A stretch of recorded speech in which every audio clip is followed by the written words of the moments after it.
Hello students, कैसे हैं आप सब। आई होप कि बहुत अच्छे होंगे। My YouTube channel HPR classes पर आपका स्वागत है, जहां पर पढ़ते हैं इंटर के लिए फिजिक्स। देखिए, आज का हमारा चैप्टर है विद्युत विभव तथा धारिता, जिसे इंग्लिश में बोलते हैं इलेक्ट्रिक पोटेंशियल एंड कैपेसिटी। यहाँ पे जो हमें पढ़ना है वो क्या पढ़ना है, विद्युत विभव के बारे में जानना है, स्टडी करनी है, और विद्युत धारिता के बारे में स्टडी करनी है। अब देखिए, यहाँ पर ही अगर हम बात कर लें कि बुकों के बारे में, कि एनसीईआरटी के अनुसार तो होते हैं ये दोनों चैप्टर एक ही में होते हैं, लेकिन अगर नगीन प्रकाशन के बारे में और न्यूटन प्रकाशन और हर्षरूप प्रकाशन, ये कई सारे प्रकाशन होते हैं, तो अलग अलग प्रकाशन में अलग अलग तरीके से होते हैं। तो अगर इन अलग प्रकाशन की बात करें तो ये दो चैप्टर बना दिए जाते हैं कि विद्युत विभव को अलग कर दिया जाता है और जबकि विद्युत धारिता को अलग कर दिया जाता है। लेकिन हमें क्या करना होता है कि हमें उसके अंदर जो टॉपिक होते हैं उनकी स्टडी करनी है, तो उसे चाहें तो आप एक ही चैप्टर में स्टडी कर लो और चाहें अलग अलग चैप्टरों में स्टडी कर सकते हैं। तो क्या है, देखिए जरा, इसमें किसकी स्टडी करनी है। हमें पहले विद्युत विभव के बारे में जानना है। क्या होता है विद्युत विभव, यानी कि जिसे बोलते हैं इलेक्ट्रिक पोटेंशियल। अब ये विद्युत विभव क्या होता है, तो इस बात को ध्यान से सुनना जरा।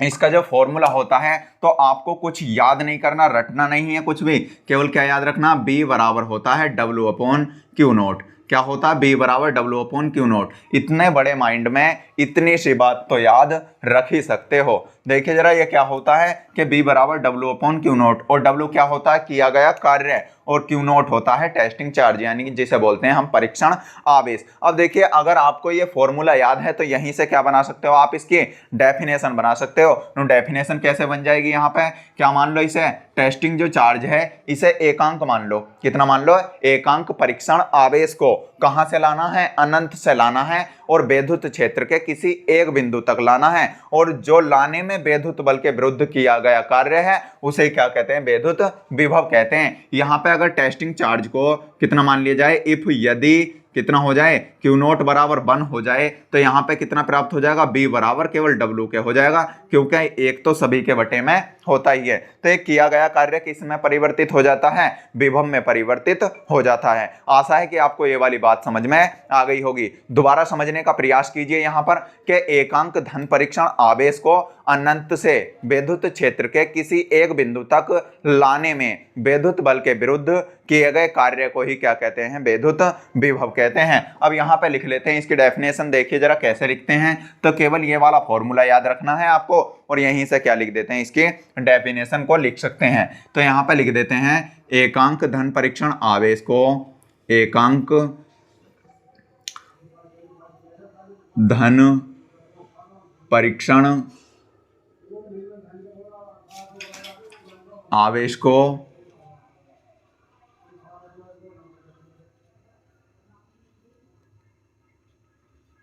कहां से लाना है, अनंत से, अनंत से विद्युत क्षेत्र के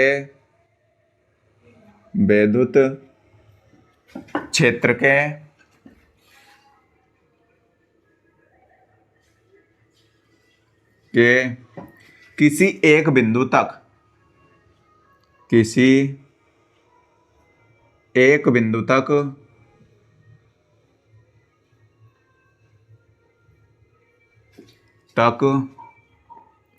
लाने में किया गया कार्य, लाने में विद्युत बल के विरुद्ध। यहां पर जो दे रखा है कि एकांक धन परीक्षण आवेश को अनंत से विद्युत क्षेत्र के किसी एक बिंदु तक लाने में विद्युत बल के विरुद्ध विद्युत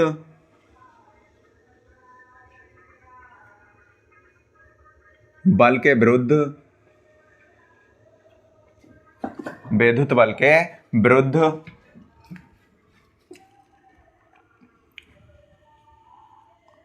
विरुद्ध किए गए कार्य को ही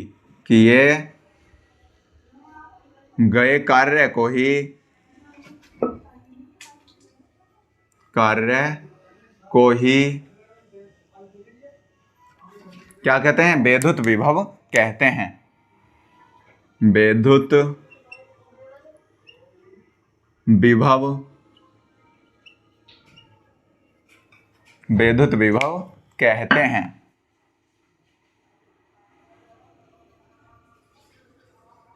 देखिए जरा, ये क्या है कि एकांक धन परीक्षण आवेश को अनंत से वैद्युत क्षेत्र के किसी एक बिंदु तक लाने में वैद्युत बल के विरुद्ध किए गए कार्य को ही क्या कहते हैं? वैद्युत विभव कहते हैं। अब इसे प्रदर्शित किससे करते हैं? तो यहां पे लिख देते हैं, इसे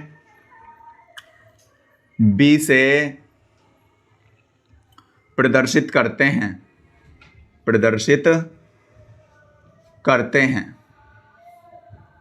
इसे किससे प्रदर्शित करते हैं? बी से प्रदर्शित करते हैं। अब देखिए, जैसा कि आपने फॉर्मूला लिखा है, एक तो इस वाली डेफिनेशन को लिख सकते हो और दूसरी डेफिनेशन क्या लिख सकते हो? तो इसे इसके अनुसार भी लिख सकते हो कि अगर एकांक नहीं मानो, क्योंकि यहाँ पे क्या है कि डेफिनेशनों को रटाया नहीं जाता, यहाँ पे क्या करा जाता है? समझाया जाता है। तो यहाँ पे देखिए जरा, B बराबर होता है W/Q0 के। क्या होता है? B बराबर W/Q0 के। तो इसे कैसे कर सकते हो कि परीक्षण आवेश को अनंत से वैद्युत क्षेत्र के किसी एक बिंदु तक लाने में वैद्युत बल के विरुद्ध किया गया कार्य तथा परीक्षण आवेश के अनुपात को या फिर निष्पत्ति को ही क्या कहते हैं? वैद्युत विभव कहते हैं। तथा इसे किससे प्रदर्शित करते हैं? बी से प्रदर्शित करते हैं। तो आपको ये वाली डेफिनेशन भी लिख सकते हो अगर लिखना चाहो। क्या लिखोगे कि एकांक परीक्षण आवेश की जगह आपके क्या मान लोगे कि परीक्षण आवेश को अनंत से वैद्युत क्षेत्र के किसी एक बिंदु तक लाने में वैद्युत बल के विरुद्ध किए गए कार्य तथा परीक्षण आवेश के अनुपात को ही क्या कहते हैं? हम वैद्युत विभव कहते हैं या वैद्युत विभव के बराबर होता है। अब देखिए जरा, ये क्या हो गई? इसकी डेफिनेशन हो गई। अब इस डेफिनेशन के अनुसार ही हम क्या मान लेते हैं इसमें कि जैसे जैसे हमने कार्य किया है वो आप उसे मान सकते हैं। अब देखिए जरा, कितना हो जाएगा यहाँ पे? तो हो जाता है आपका, यहाँ पे लिखोगे माना कि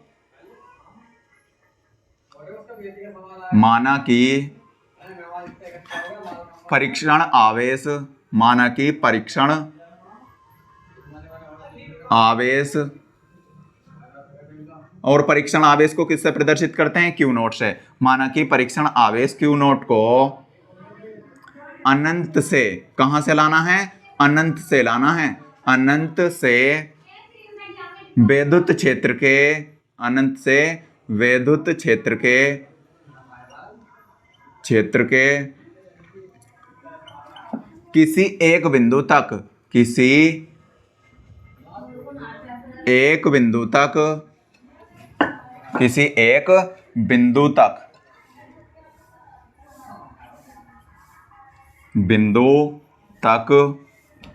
लाने में किया गया कार्य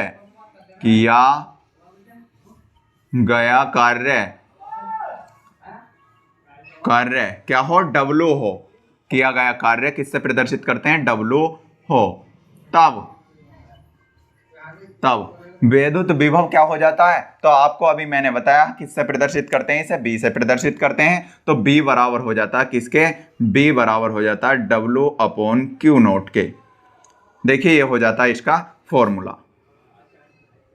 B बराबर होता है W/Q0। आशा है कि ये वाली बात आपको समझ में आ गई होगी। ये देखिए जरा, अब यहाँ पे क्या करते हैं? इसके मात्रक के बारे में बात करते हैं। तो मात्रक एक तो होता है, इसका मात्रक होता है वोल्ट। क्या हो जाता है? मात्रक एक तो हो जाएगा यहाँ पे वोल्ट। क्या हो जाता है? वोल्ट। लेकिन एक ही मात्रक से कोई काम थोड़ी ना चलने वाला है। देखिए, कई कई मात्रक बताते हैं यहाँ पे। कितना हो जाएगा? एक तो हो जाता है वोल्ट, और दूसरा क्या होता है अगर इसके अनुसार करें तो ये क्या है? कार्य। और कार्य का जो मात्रक होता है वो क्या होता है? जूल होता है। ऊपर लिख देंगे जूल, और बटे में क्या दे रखा है? आवेश दे रखा है, और आवेश का मात्रक होता है कूलाम। क्या होता है? कूलाम। तो पहला तो हो गया इसका मात्रक वोल्ट, और दूसरा हो गया जूल प्रति कूलाम। अब देखिए, तीसरे की बात करते हैं, तथा तीसरा। अब तीसरा क्या हो सकता है? भाई, आपने कार्य की कोई एक ही मात्रक थोड़ी ना पढ़ा है, और भी होते हैं। क्या होता है? न्यूटन मीटर भी होता है कार्य का, और बटे में क्या दे रखा है? आवेश दे रखा है। तो इसका अलग मात्रक क्या हो जाएगा? तो यहाँ पर हो जाता है न्यूटन मीटर, और बटे में क्या हो जाएगा? कूलाम हो जाता है। ये हो गए इसके तीन मात्रक। अब करते हैं इसके विमा के बारे में बात। किसके बारे में? विमा। तो यहाँ पे लिख देते हैं, देखिए विमा कैसे लिखेंगे इसकी? विमा। यहाँ पे लिख देते हैं विमा। और विमा किसकी लिखने हैं? विभव की। तो पहले किसकी लिखने पड़ेगा? कार्य की विमा। यहाँ पे लिख देते हैं कार्य की विमा, कार्य की विमा, और बटे में होता है आवेश की विमा, आवेश की विमा, आवेश की विमा। अब देखिए कार्य की विमा तो आपको पता होगा क्या होता है, तो ये होती है ml² और T-2 होता है। और नीचे क्या दे रखा है, आवेश, और आवेश की जो विमा होती है वो आपने पढ़ी होगी, धारा का जो फॉर्मूला होता है तो I बराबर होता है Q/T। अब यहां से अगर Q की बात करें तो T को कहां ले जाना पड़ेगा, इसके गुणा में, तो Q बराबर हो जाता है IT। आशा है कि ये वाली बात आपको पता होगी। अब देखिए जरा, जब इसके आवेश की विमा की बात करते हैं तो ये क्या दे रखी है, धारा, और धारा का मात्रक क्या होता है, एम्पियर, जिसका प्रतीक होता है A। और यहाँ पे T है, T का मतलब टाइम है, और टाइम को प्रदर्शित करते हैं हम T से। तब इसकी जो विमा प्राप्त हो जाती है वो कितनी हो जाती है, AT। किसकी विमा, आवेश की विमा। आशा है कि आपको ये वाली बात समझ में आ गई होगी। आगे देखिए जरा, नीचे क्या लिख देते हैं, जब आवेश की विमा क्या होती है, तो ये होती है AT।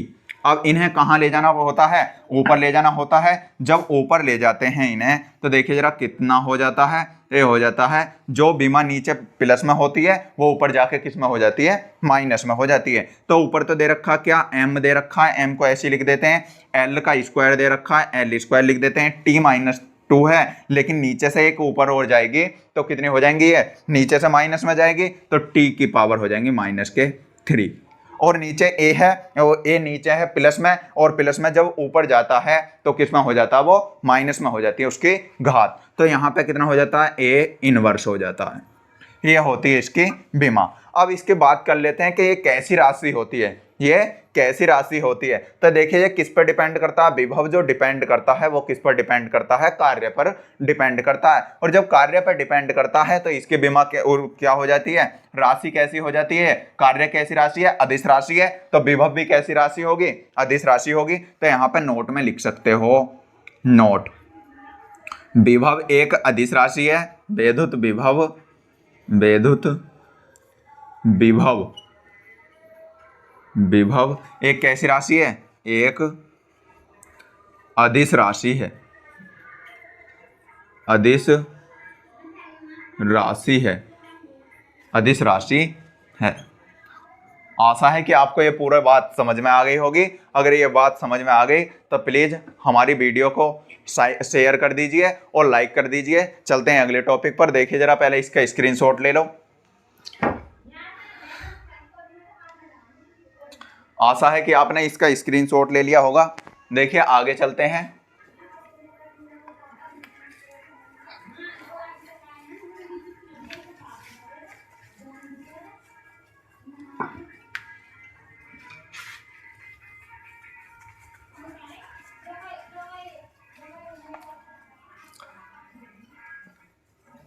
देखिए इसी के बाद पढ़ते हैं हम क्या, वैद्युत विभवांतर। क्या पढ़ते हैं, वैद्युत विभवांतर। तो अगला टॉपिक डाल देते हैं हम यहां पर, वैद्युत विभवांतर, वैद्युत विभवांतर।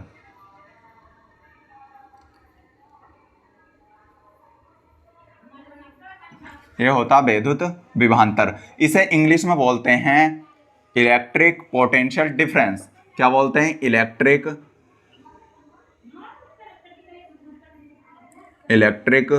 Potential, electric potential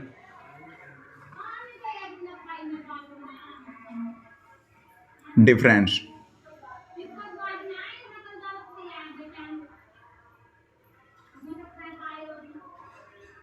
electric potential difference. देखिए क्या होता है,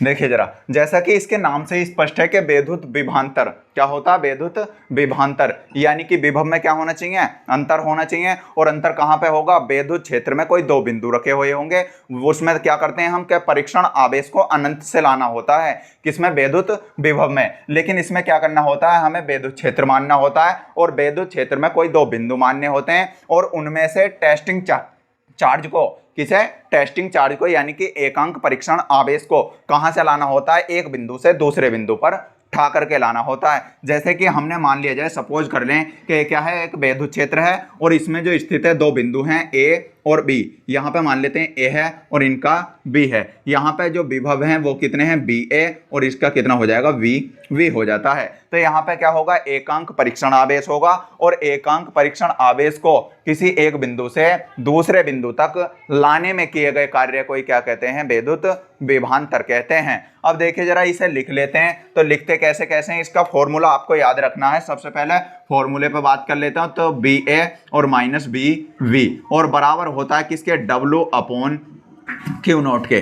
किसके बराबर होता है, b a minus v v बराबर होता है डब्ल्यू अपॉन क्यू नोट के। और क्यू नोट क्या होता है, तो वो आप पहले से जानते हो, टेस्टिंग चार्ज होता है और ये किए गए कार्य के बराबर हो जाता है। तो यहाँ पे देखिए जरा इसे कैसे करते हैं।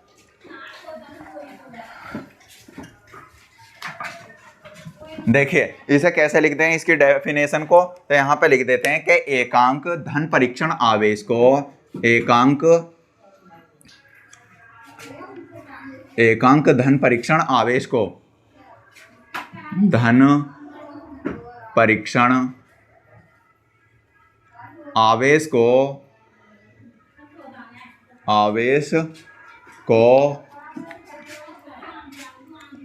कहां से लाना, विद्युत क्षेत्र के किसी एक बिंदु से। आवेश को विद्युत क्षेत्र के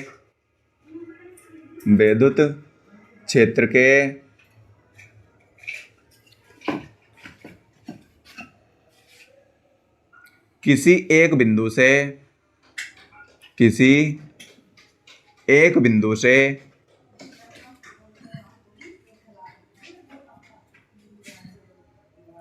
दूसरे बिंदु तक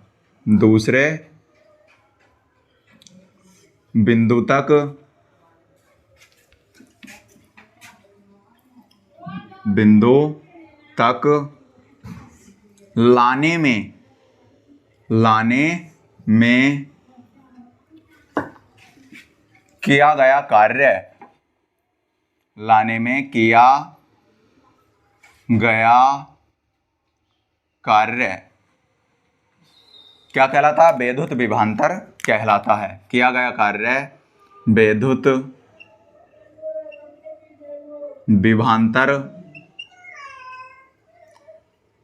विभवांतर कहलाता है।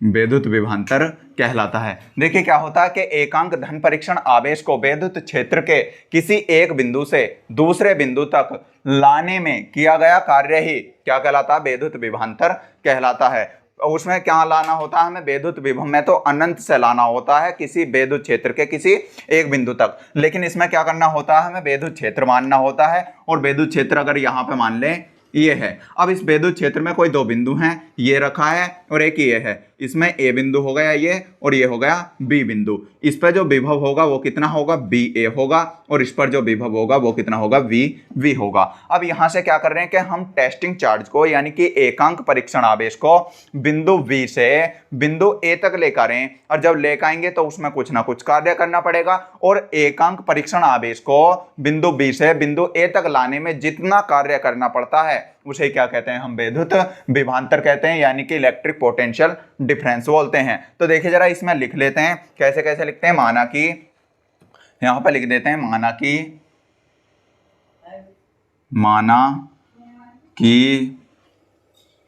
विद्युत क्षेत्र में स्थित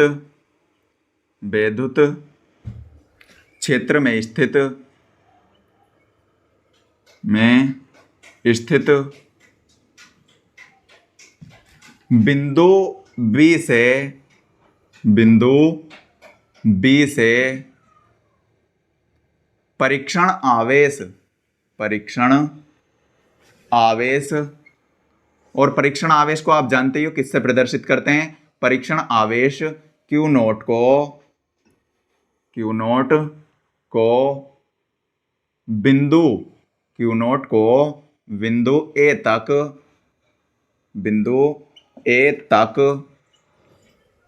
लाने में किया गया कार्य क्या हो, W हो, W हो, तब विभवांतर कितना हो जाता है, तो विभव में क्या होना चाहिए, अंतर होना चाहिए। और विभव में अंतर को कैसे लिखते हैं, तो BA और माइनस कितना हो जाता है, VB। यहाँ पे क्या हो जाता है, विभव में अंतर। और आगे जो होता है वो कितना होता है, W/Q0, यानी कि परीक्षण आवेश को कितना मान लिया है यहाँ पर भी, कि एक अंक मान लिया है। तो इसकी डेफिनेशन को एक तो इस तरीके से लिख सकते हैं, और इजी डेफिनेशन कैसे बना सकते हैं, देखिए जरा, यहीं से बना सकते हैं कि क्या कर सकते हैं कि परीक्षण आवेश को विद्युत क्षेत्र के किसी एक बिंदु से दूसरे बिंदु तक लाने में किया गया कार्य तथा परीक्षण आवेश के अनुपात को ही या फिर निष्पत्ति को ही, यानी कि कार्य और परीक्षण आवेश की निष्पत्ति को ही क्या कहते हैं, विद्युत विभवांतर कहते हैं। तो इसकी डेफिनेशन को ऐसे भी लिख सकते हैं। आगे बात करते हैं इसके मात्रक पर। तो मात्रक क्या हो जाता है, इसका भी वोल्ट ही होता है। जैसे मात्रक उसके होते हैं वही वाले मात्रक इसी के हो जाते हैं। तो यहां पर लिख देते हैं मात्रक। मात्रक हो जाता है पहला वोल्ट, लेकिन एक से काम चलने वाला थोड़े ना है। दूसरा देखिए जरा क्या होता है, एक तो वोल्ट होता है, अब यहां से बना लेते हैं, ये क्या है ऊपर कार्य, और कार्य का मात्रक होता है जूल। जूल और बटे में क्या दे रखा है, आवेश दे रखा है, और आवेश का मात्रक होता है कूलाम। क्या होता है, कूलाम। कितने हो गए, 2 हो गए, लेकिन 3 से काम चलेगा तो तीसरा लिख दो यहां पे। देखिए कार्य का और क्या होता है, तो न्यूटन मीटर भी होता है। तो यहां पे लिख देंगे न्यूटन मीटर, न्यूटन मीटर, और बटे में क्या आ जाएगा यहाँ पर, आवेश का मात्रक क्या होता है, कूलाम होता है। यहाँ पर फिर इसकी विमा की बात करते हैं। तो देखिए जरा, विमा क्या हो जाती है, विमा। और विमा किसकी होगी, पहले कार्य की विमा, कार्य की विमा, और बटे में क्या हो जाता है, आवेश की विमा, आवेश की विमा। अब देखिए इनकी लिख लेते हैं। तो आपने कार्य की भी अभी लिखी थी, कितना होता है, ये होता है ml² और T-2 होता है। और जबकि आवेश की जो विमा होती है वो कितनी होती है, AT। आपने अभी अभी ज्ञात किया था। देखिए आगे क्या करते हैं, इन्हें जब नीचे से ऊपर ले जाते हैं तो किस में जाते हैं, ये माइनस में। तो यहाँ पे m तो पहले से ही दे रखा है, और L² भी है, और T को जब नीचे से ले जाते हैं तो T कितनी हो जाती है, -3 हो जाती है, T-3। क्योंकि नीचे से ले जाते हैं तो घातें किस में जाती है, अगर प्लस में होती है तो माइनस में जाती है, और माइनस में होती है तो प्लस में जाती है। यहाँ पे देखिए, अब जब A को ले जाते हैं तो A किस में आ जाता है, A इनवर्स हो जाता है। आशा है कि ये वाली बात आपको समझ में आ गई होगी। अब इसकी बात करते हैं कि भौतिकी में यानी कि फिजिक्स में एक राशियों का भी बहुत बड़ा रोल होता है कि ये सदिश राशि है या फिर अदिश राशि है। तो यहाँ पे बात कर लेते हैं कि एक कैसी राशि होती है, किस पे डिपेंड करती है, कार्य पर। और कार्य जबकि कैसी राशि होती है, अदिश राशि होती है। इसीलिए विद्युत विभवांतर भी कैसी राशि होती है, अदिश राशि होती है। तो यहाँ पे नोट में लिख देते हैं, नोट, विद्युत विभवांतर, विद्युत विभवांतर एक कैसी राशि है, एक अदिश राशि है, एक अदिश राशि है। कैसी राशि होती है, एक अदिश राशि है। आशा है कि ये वाली बात आपको समझ में आ गई होगी। और ये जो दे रखा है तो ये क्या है, विद्युत क्षेत्र है। तो यहां पे लिख सकते हैं विद्युत क्षेत्र। देखिए इसकी डेफिनेशन मैंने आपको 2 बताई हैं, अथवा मैं करके वो भी लिख सकते हो जो मैंने बोली थी। और सबसे इजी डेफिनेशन बन जाती है ये वाली। आपको यहाँ पर रटना नहीं है, केवल और केवल क्या करना होता है, फॉर्मूले के अनुसार ही समझना होता है। और फॉर्मूले के अनुसार ही क्या लिख देते हैं हम, यहाँ पर इसकी डेफिनेशन को लिख सकते हैं। अगर इजी डेफिनेशन आपको सीखनी है तो हमारे चैनल को सब्सक्राइब करें अगर आप नए हैं, और वीडियो अगर अच्छी लगी हो तो प्लीज़ इसे लाइक करें और अपने दोस्तों में शेयर करें। मिलते हैं अगली वीडियो में। अगली वीडियो के लिए good luck, take care, love you to all.